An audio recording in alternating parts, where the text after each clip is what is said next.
Welcome everyone to the fourth Blender art critique video on my channel. So currently I'm making art critique videos about every 2 weeks, so if you'd like to be in the next art critique video, you can submit your artwork through the Google Forms that I provided. I'll leave a link in the video description and you can submit your artwork to be critiqued, and hopefully in the next one I'll be able to critique your artwork. So for this week, I'm going to be critiquing these 5 different artworks. So we have 2 animations and 3 renders that I'm going to be critiquing in this critique video. Now I do apologize if your artwork didn't make it in the critique video. I'm just not able to critique all of the artworks, but thank you everyone for sending in your artwork.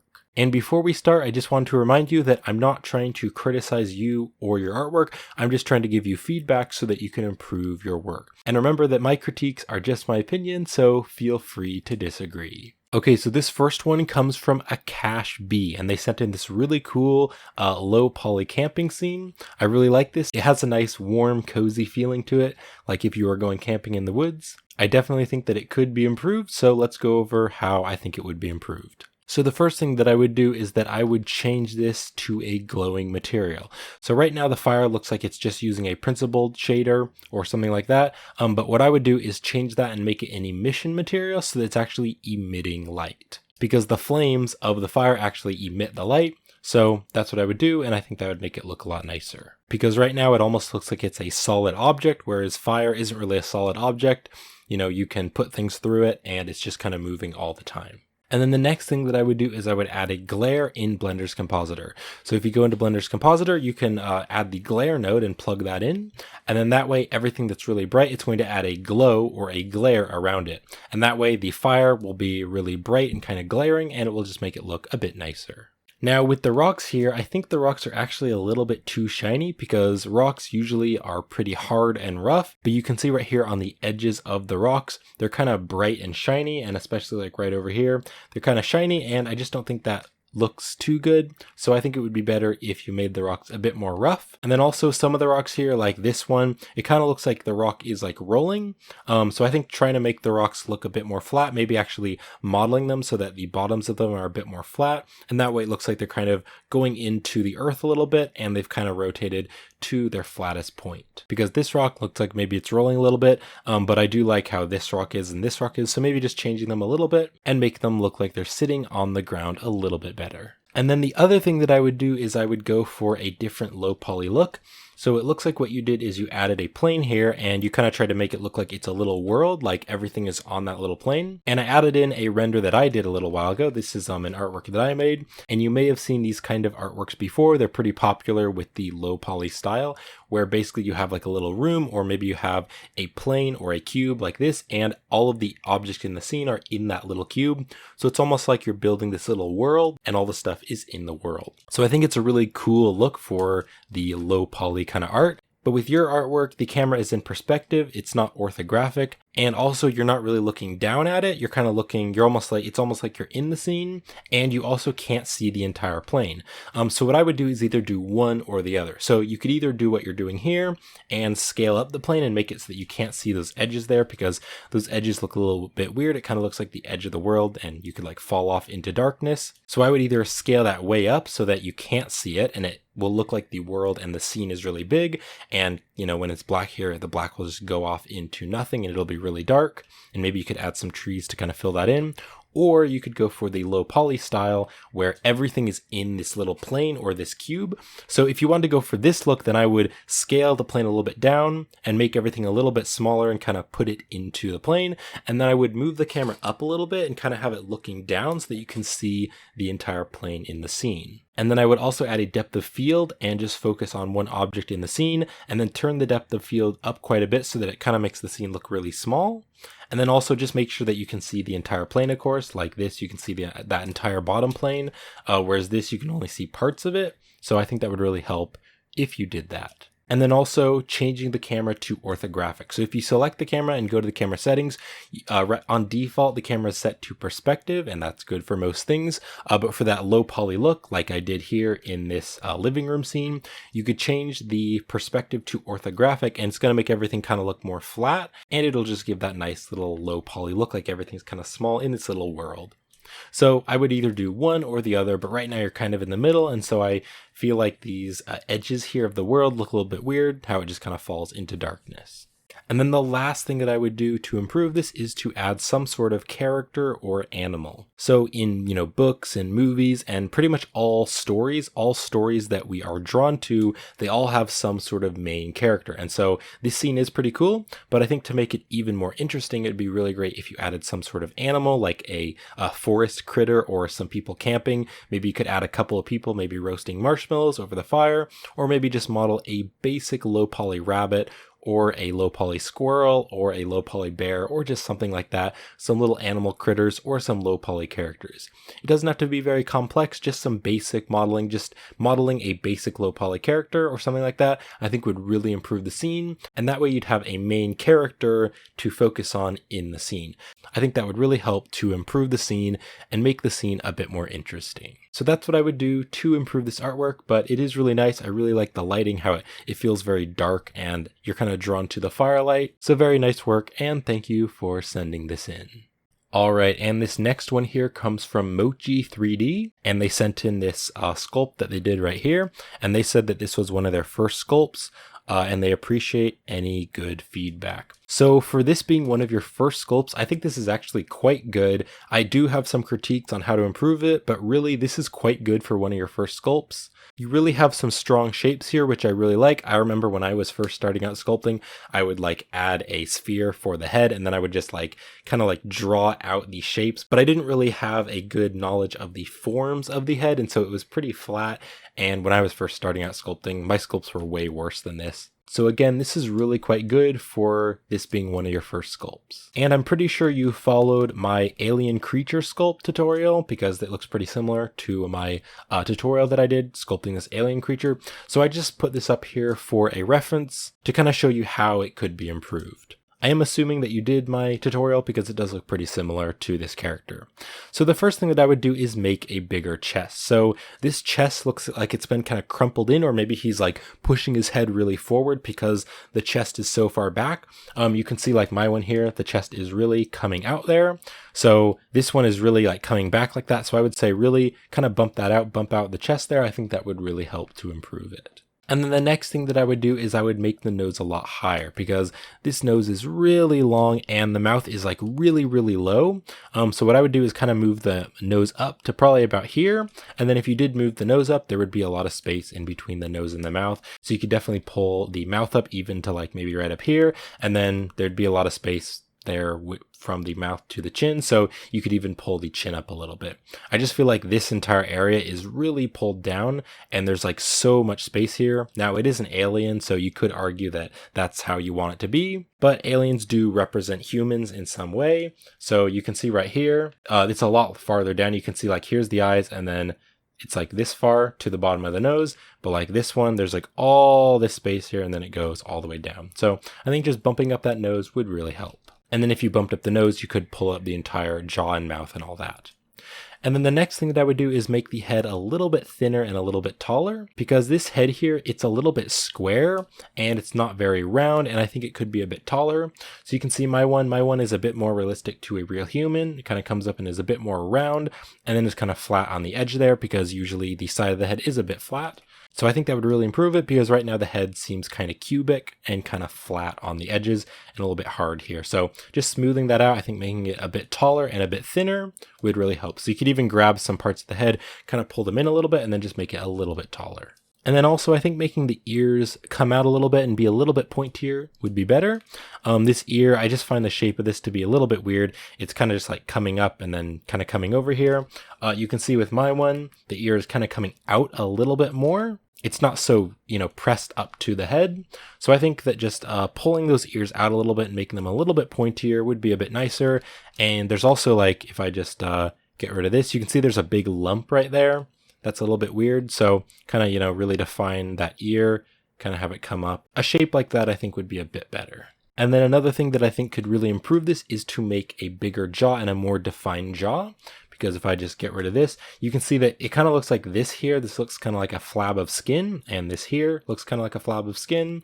And then right here, this kind of looks like a jawbone. You can see in my one here, the jaw is very defined. So the jaw starts right below the ear, and it comes down and then comes over. So you can see my one here in my sculpt, it's really defined where it is. So it comes down right below the ear and then comes over, and then there's the chin. On your one here, it kind of just looks like a flab of skin, and the jaw with where the mouth is, the jaw, there might be a little bit of a jaw right there, but it's super small. And yeah, like right over here, like maybe there would be a jaw, but it just looks like there's like a piece of skin kind of right there. It doesn't really curve around the jaw, and the jaw is really small. So what I would do is kind of cut back on this and make the chin right there, and then make the jaw kind of coming like that, and then kind of coming like that, and really define that. Don't make this super sharp. It really does depend on the character. Male characters do tend to have sharper jaws, whereas females do tend to have a bit more rounder jaws. So I would just say make that kind of like how I have it in here. It's coming over, then it's coming over there, and then just like that. And then the jaw ends right below the ear. So I think that would really help to improve this character. And then the last thing that I would do to improve this character is to add those muscles that come from the bottom of the jaw all the way down and kind of meet right here. So there's some really big muscles. You can actually feel them if you're kind of twist your head, and those muscles are used to move your head. So there's some pretty big muscles, and they start kind of below the ears, kind of below the jaw right here, and then they come all the way down. So you can see in my one right here, it starts right up here, and then it goes all the way down. You can see that muscle right there. Now I did make my alien creature sculpt a little bit bony and a little bit skinny, so you can see those muscles. Those muscles are really strong. This is maybe unrealistically big, so you may not want to make those muscles that big. So maybe not make them that big, but you can see they're definitely there in my one, so I think that would really help. So right here in this character, if I just get rid of these things so you can see it's a little bit better, right here you can make that muscle coming down, and it will really help when there's more of a defined jaw and when the chest is out a little bit more. You can sculpt that in right there and just make a muscle coming down on the neck. So that's what I would do to improve this sculpt, but really if this is one of your first sculpts, this is really quite good. I think you're really headed in a good direction, so just keep on practicing and you're definitely going to improve. So thank you for sending in this artwork. All right, and this next artwork comes from ShalomMan. So ShalomMan sent in this really awesome character, and I remember in the previous art critique, I critiqued one of your characters, and this is a lot better than the other one. So you're really improving quite quickly. This is way better than the other one. I'll throw that up on the screen. The other one that you did, this is really good, and you're improving quite fast. There are definitely some things that I would do to improve this character, but you're really improving, and this is a lot better than the previous one. So the first thing that I would do is remove the glare. It looks like what you did is added maybe a glare in the compositor, or if you're using Eevee, it looks like you might have added that bloom. But I would just say get rid of that glare because it's so bright, like right here, it's making the hair really shine. It's like glowing, like the entire face is glowing. There's some really bright areas right here, and also that eyeball is so bright. Like there is the black pupil, but it's just so bright colored. I think that glare is just super bright, and I would just turn that off completely. Also, the main light that you have shining on the character, you could make that a little less bright, but I would say definitely remove that glare. And then the next thing that I would do is over here on the teeth, I would make the teeth individual objects. So if I zoom in here, you can see that you did add those different teeth right there, but if you look in between the teeth, you can see that there's those little white areas. So it looks like what you did is maybe added a cube or something, and then you subdivided it and like extruded out the different pieces of the teeth. And I like that you added in the detail there for the individual teeth, but there's not really that white area in between the teeth, like right there and right there. And there you can see those little white areas. So I would say model each tooth individually and then place them in the right spot. And use a mirror modifier because the teeth on either side are usually pretty similar. So you could just model a tooth and then duplicate it over and make all the other ones and then change them and then just mirror that over so it'll be the same. So you could either do that, or what you could do is, you may have seen this in some other like stylized characters, what you could do is just model one big piece coming around and then put that in the character's mouth, and it is a nice stylized way to add teeth. And then the next thing that I would do is add eyelashes to make it look more female. Now I remember in the YouTube comments you said that you do prefer to create female characters, so I'm pretty sure this is a female character. When I actually first looked at this character, I wasn't quite sure. It kind of looks like a male character with just like some longer hair, but you did say in the YouTube comments that you do prefer to sculpt female characters, so I think this is probably a female character. So I would say add eyelashes and that'll make it look more female. But don't make super dark eyelashes. I'd say take the same material that you used for the hair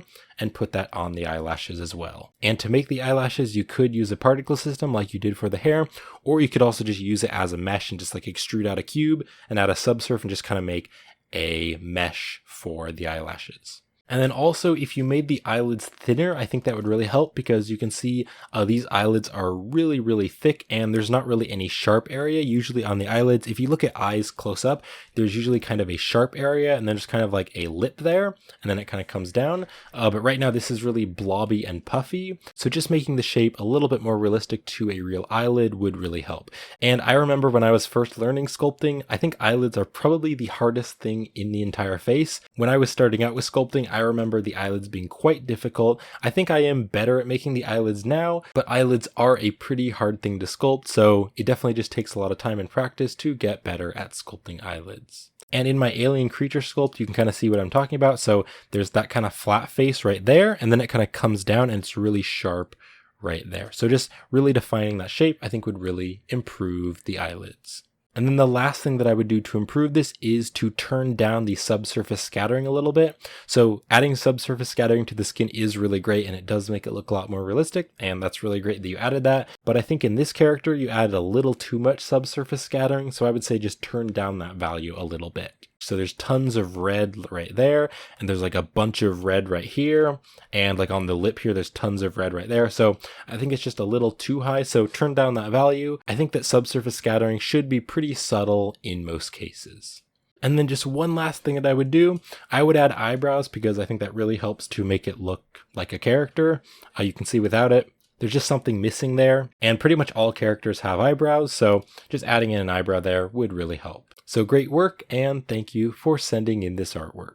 All right, our next one is an animation, and this comes from Salvatorn. So they sent in this really cool animation, and you said this is your first environment animation work after learning to use Blender, and you hope that you can give me feedback about the model, lighting, and the dynamic movement of the scene. So I really like the animation. I think it's really quite good. The modeling I think is really good. The texturing, the lighting, overall I think this is a really good animation. I do find creating nature in Blender to be pretty difficult, so this is really nice. There are a few things that I would do to improve this animation though. So the first thing that I would do is render it at a larger resolution. Now I know that that does take longer to render, and so if your computer is taking a long time to render, then I do understand that maybe you would render it at a lower resolution. But with how low resolution this is, it's kind of hard for me to really see the detail in the modeling and like the different nature assets and all that kind of stuff. So if you can, I think that rendering this at a higher resolution like 1080p would be a lot nicer, because it's just so small that it's really hard to see any detail in the animation. If you're able to, there are actually some different render farms online. So what you can do is you can make an account with them, and then you can upload your Blender file, and then they will actually render the animation on their servers, and they have like really powerful computers, so it'll render pretty fast. But most of those render farms do cost money, so I do understand if you're not able to do that. Another thing that you could do is render overnight. So if you want to just turn on the render and then just let your computer render overnight, then that might help a bit. It's just a little bit hard for me to see the modeling. It does look pretty good, but if this were a full resolution render, like a 1080p render, then maybe I could see the modeling a little bit better. Now, the next thing that I would do is I would make the leaves fall a bit more gracefully, because it almost looks like they're like rocks and they're just falling down. Leaves are pretty light and they kind of act like parachutes because they're so light and they do kind of catch the wind and the air. If you've taken like a piece of paper and you've dropped it, usually it will kind of flutter around a little bit. So you could maybe add a wind or a force field and put that in the scene. And then that way you could make the leaves look like they're blowing around in the breeze a little bit and kind of make them so that they more gracefully fall on the ground. Because right now it looks like they just start from the top and then just fall straight down, and they kind of fall like a rock. And they're not very graceful when they fall to the ground. So adding in some sort of force field or wind effect would really help to improve the falling of the leaves. And then the next thing that I would do to improve this is to make the leaves actually come from the trees, because that is obviously where the leaves are coming from. You can see in this shot right here, you can tell that the leaves are just being emitted from nowhere. So if you look right here in the sky, and if you play this, you can see that the leaves just randomly appear from the sky and then they just start to fall. And that's not realistic, of course, because the leaves would be falling from the trees. So I think what you probably did is you took a plane and you used that as an emitter object and you kind of stuck it right there on the top of the scene and then just had the leaves falling from that. So what you could do is maybe you could make the tree be the emitter object, or you could just model the emitter object around the trees, and then that way the leaves would look like they're just falling from the trees. Because yeah, right now if you just look right there up at the sky, you can really tell that a lot of the leaves are just appearing from nowhere and then they're just falling right down. And then the last thing that I would do to improve this is to make the grass a little bit more random. You can see right here, there's like a strip of green, and then it kind of looks like a strip of brown grass and another strip of green grass, and it kind of just goes back and forth between kind of brown grass and green grass. And I'm not quite sure why this happened, but maybe just making the grass clumps be some different varied colors, maybe changing the colors a little bit, making some of the grass a little bit brighter green, a little bit darker green, and then making some colors in between the brown and green just to make them a little bit more random. And also in your particle system, you might have the grass set to jittered, but if you change that from jittered to random, it should help a little bit. But yeah, right here, just in this shot right here in the corner, it kind of looks like there's like a strip of brown, then a strip of green, then a strip of brown. It doesn't look very organic, so just trying to play around with that and make it a bit more random, I think would really help. But overall, I do really like this animation. It's quite realistic. I really like the lighting and the colors and the texturing. Really nice work. And I really like this shot right here where the camera kind of goes through the brush in the trees. And the other camera angles that you chose, I think, are really nice. So really nice work, and thank you for sending in this artwork. And this last animation comes from Zencast 5. So they said, I need you to be honest, tell me what I did wrong. This is an animation I made by following a free tutorial on Udemy. I'll add the file for you to take a look. So yeah, you sent the Blender file to me, so I'll go into the Blender file and just kind of show you how I would improve this, because I definitely think this could be improved. I really like the modeling. I think the airplane model is really cool. It has a nice low poly style to it, but there is a lot that I think could be improved with this animation. So I'm going to hop into Blender and show you how I would improve this using your Blender file. Alright, so here is the Blender file you sent, so let's just play through this and check it out. So the first thing that I would do is, you can see right here at the starting, the propeller starts to speed up and then it gets really fast, and then right here it kind of starts to slow down. So what I would do to fix this is just press T and then change this to linear with both of these selected.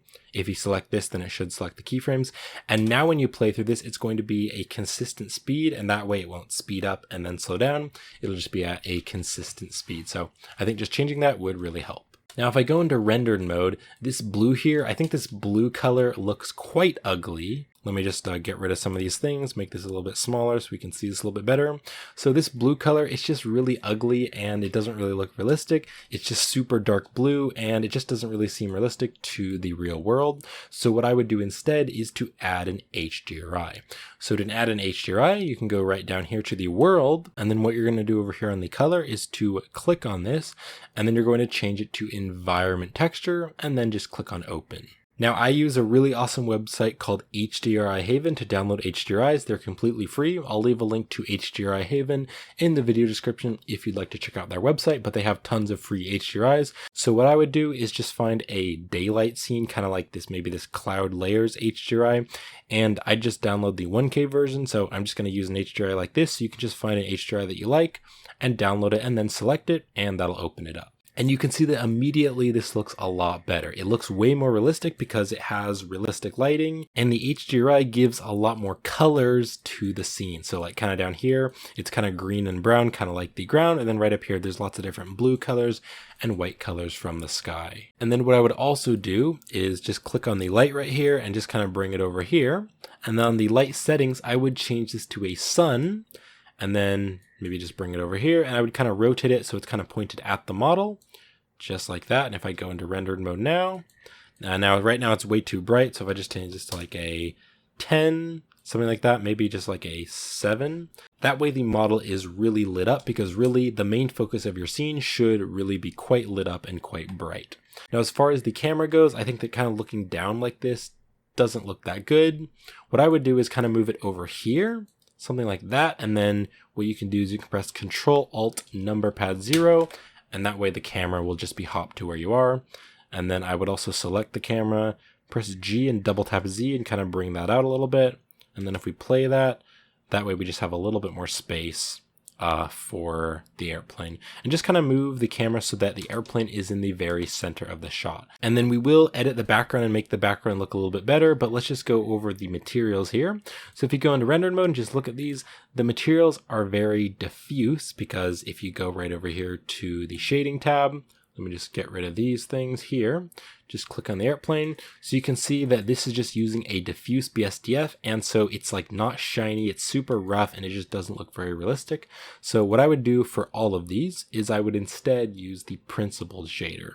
So just select the diffuse shader, press X to delete it, and then you can press Shift A or go to the add menu, and you're going to search for principled. Just add the principled BSDF, drop it right in here, and then you can plug the BSDF right there up to the surface. And then right here, over here, you're going to have to click on use nodes just to tell it to use the nodes, and now you can actually start playing around with this.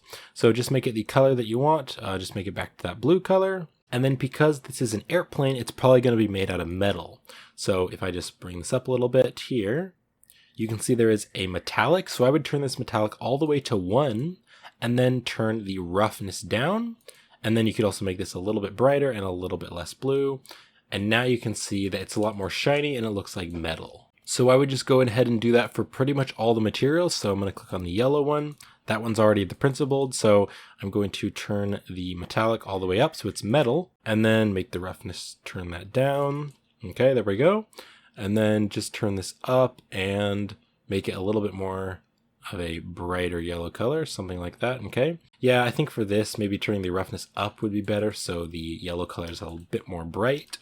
And then let's go to the red one, click on use nodes. I'm going to change this to a red color, nice bright red, turn the metallic up so it's metal, and then just turn the roughness down a bit. And then maybe that's a little too saturated red, so just turn that up a little bit so it's a bit less saturated. There we go, that's a lot better. And then the black material, again, turn that metallic all the way up. We're going to click on use nodes, so it'll actually use the nodes. Turn the roughness down, and then the base color here, I think I'll make it just slightly gray, but pretty dark. And then just turn the roughness down to something that you like. And then let's go ahead and make just a simple background. So what I'm going to do is press Shift A, just add a plane here. Let me just go back to the layout, and I will just move the plane over, press R to rotate, X on the X-axis, and type in 90, enter, so it's rotated over by 90 degrees. And then we can just scale this up, rotate it over a little bit, just scale it so that it's just going behind the background right there. Okay, and then go into rendered mode. And then for this material, I'm going to click on new. I'm just going to call this sky, and I'm going to make it an emission. So click on the principled, change this to an emission, and then just make it a sky blue color.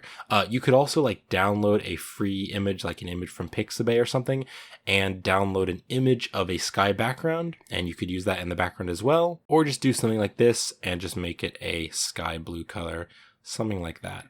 And then if you wanted to, you could also just model some low poly clouds and put that in the background as well. But I think this is going to look a lot nicer than this dark blue lighting right here that you did. Also, if you wanted to, you could model some ground like really far down. You could model some little buildings or maybe some trees, or just have something on the ground there, because with how you're looking at it, you probably would see some ground here. So if you want to do that, you definitely could. What you could also do is move the camera like down here and then hide this, and that way the clouds right there are going to be in the background. If you do want to use the HDRI for the background, then I'd recommend downloading a higher resolution HDRI, because right now I'm only using the 1K version. So if you wanted to actually show those clouds right there in the background, you could definitely do that, but maybe just download a 4K HDRI or even an 8K HDRI to just make that a little bit higher quality, because right now those clouds are pretty low quality. Okay, so let's just render this out now. So I'm just going to do this frame right here, just render this out. Okay, now it's finished. Let's do some compositing. So I'm just going to go over here to the compositor. Very basic compositing. Just click on the compositing tab and then click on use nodes. And then I'm only going to add one thing in here. So I'm going to add the denoise, and that'll denoise the image and just smooth it out and make it look a bit nicer. So I'm going to press Shift A here and search for the denoise node. Just drop the denoise node right in there. And then you can just add a viewer node. So Shift A, add a viewer node. I have the Node Wrangler add-on turned on, so I can press Control Shift and click on that to add the viewer, but you can also just press Shift A and search for a viewer there. So you can see before the denoise, you can see like right there, it's a little bit grainy, and right there in the motion blur. But then when I turn that denoise node on, it's going to smooth that all out and make it look a lot nicer. And you can see here is the final render. So I think this looks a lot nicer than this one.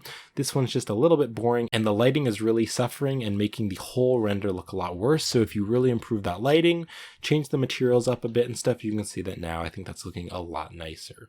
So that's what I would do to improve this animation. So I just render out the whole thing. So that's going to wrap it up for this art critique video. So thank you everyone for submitting your artwork, and I really hope this helps you to improve your work as an artist. And again, if you'd like to be in the next art critique video, I do art critique videos about every 2 weeks. So there will be a link to the Google Forms that you can submit your artwork to be critiqued. So with that said, thank you everyone for watching this video. I hope you found it helpful, and I will see you in a future video.